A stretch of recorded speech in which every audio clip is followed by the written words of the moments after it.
main reason for this event today was, first of all, to provide information that the American public deserves to know, that they're not being told, but anything we could do to prevent further harm. I don't want to scare the you-know-what out of people. I don't. None of us do, okay?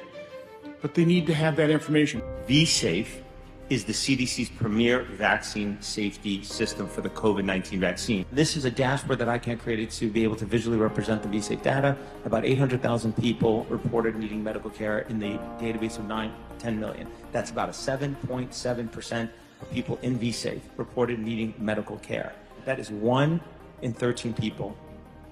Yet the CDC did not pull the shot. In January 2021, I came before you as a military whistleblower reporting catastrophic increases in illnesses and injuries across the DoD.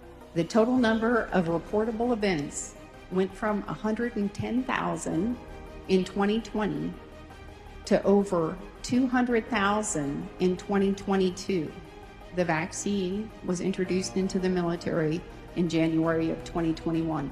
Generated hundreds and hundreds of charts, looked at this every way from Sunday.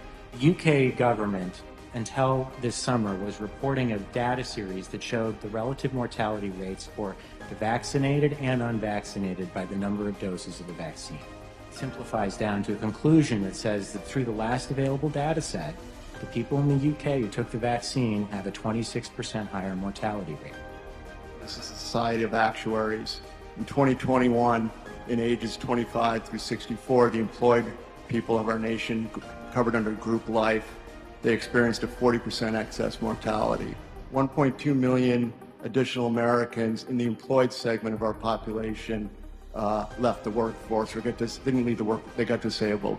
That is the size of the state of Wyoming and Vermont combined that disappeared from the labor force. As a journalist, I looked at the emergency use authorization for the vaccine. We wanted to see had they achieved the stopping transmission, which is our definition of a vaccine. But when we looked at the emergency use authorization, what was known was that the data are not there, limited to assess the effects of the vaccine against transmission of SARS-CoV-2. They had no idea. They had no idea if it would stop the infection, yet they were making those statements on the news. And now we find out from the heads of Pfizer that they were never even testing inside the trials whether or not it could stop transmission. In January of 2020, I was working as the senior advisor to the FDA commissioner on drug safety and FDA science policy.